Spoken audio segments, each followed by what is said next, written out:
When most Singaporeans hit 55, their biggest regrets usually fall into three areas: money, health, and how they use their time. And after speaking with retirees, financial planners, and even younger Singaporeans preparing early, the same patterns keep appearing again and again. These regrets have nothing to do with stock picking or timing the market. They come from decisions, or non-decisions, made over decades.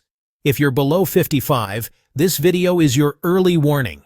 If you're above 55, this video will show what you can still improve today. So stay till the end, because every one of these insights could help protect your future self. Before we begin, this video is for education only, not financial advice. Always do your own due diligence and plan based on your own situation. And if you find this helpful, like this video so more Singaporeans can watch it, and subscribe to Wealth for You for more CPF, dividend income, and retirement planning content. Chapter 1. I wish I started investing earlier. This is easily the #1 regret across Singapore. People don't regret investing. They regret waiting. Starting at 25 or 35 gives your money decades to quietly compound in the background. Starting at 55, you can still build income, just with a shorter runway. Retirees often tell me, even $100 a month would have made a difference, because it was never about becoming rich. It was about building the confidence that your money continues working, even on the days when you no longer want to work. If you're 55 today, you can still build something meaningful. But if you're younger, start now. Even the smallest, most humble amounts can grow into something you'll be grateful for later. Chapter 2. I bought a car I didn't need. For many Singaporeans, the first big regret doesn't come from the stock market. It comes from the driveway. When retirees look back, a common confession appears again and again. My car cost me more than I realized. It wasn't just the upfront COE that hurt. It was the quiet, steady drain that followed them for years. The installments, the petrol, the insurance, the parking, the ERP. Month after month, year after year. Adding up to $1,200 to $1,500 disappearing like clockwork. And when they look at what that money could have become, the regret hits deeper. That money could have grown into passive income, funded an overseas trip every single year, boosted CPF through top-ups for lifelong payout, or built a stronger, safer buffer for retirement. Some retirees still smile and say, "I enjoyed the convenience." But many more, with a quiet sigh, admit, "I would trade that convenience for financial peace today." Chapter 3. I overbought property, thinking it was confirm plus chop. For decades, Singaporeans were taught that property is the safest, most confirm plus chop path to wealth. And yes, property can be powerful. But for many retirees, it also became the heaviest burden they carried into their 50s and 60s. When they look back, their regret is rarely, "I should have bought more property." It's almost always, "I bought too much property." The stories sound familiar. A second or even third unit bought without forecasting long-term mortgage stress. A belief that rental income would always be smooth and dependable. CPF accounts drained aggressively to service housing loans. Vacancy periods underestimated. Renovation and upkeep costs brushed aside. Rising interest expenses ignored because should be okay one law. While working, overstretching still feels manageable. Your salary covers the cracks, your bonus hides the stress. But at 55, when the monthly income slows and responsibilities don't, those same mortgages start to feel tight, suffocating, and unforgiving. And that's when the realization hits.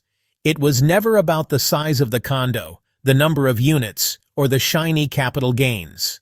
It was always about the size of your cash flow. Because cash flow, not property, is what brings peace in retirement. Chapter 4. I didn't take care of my health early. This regret cuts deeper than money ever will. In Singapore, many of us spend our best years chasing deadlines, raising children, and building financial security.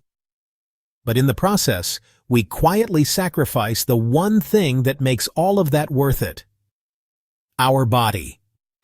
When retirees reflect, the comments are heartbreakingly similar.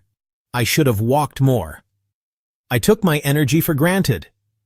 I ignored small aches until they became real problems. Because when health starts to slip, life shrinks. Travel becomes tiring. Hobbies get postponed. Even the simple joy of going downstairs for kopi feels like a chore. And while your lifestyle shrinks, your medical bills grow. Mobility drops.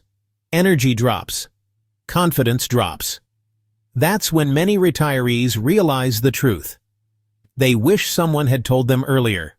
Your health is the only dividend that pays you every single day.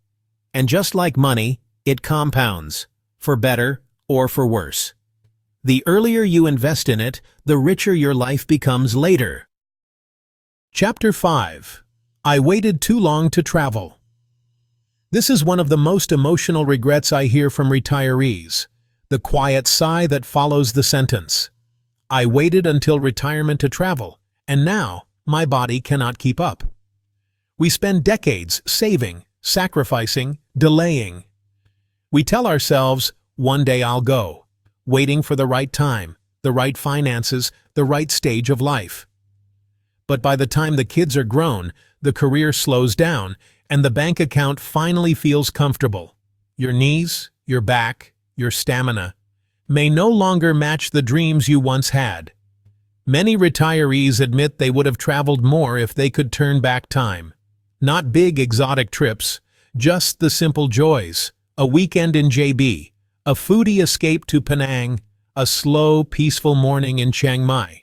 Because travel was never about luxury. It was about experiences, freedom, and mobility. And here's the part they wish everyone knew. You don't need big budget trips.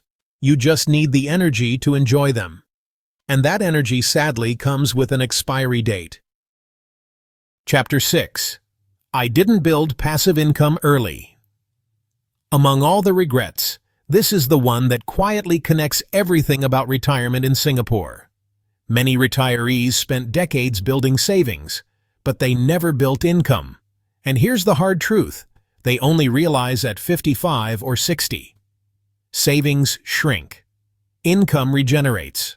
The moment they stop working, the bank balance starts falling. Slowly at first, then faster with inflation, healthcare, and daily expenses. That's when the regret hits. If only I had built something that paid me back every month.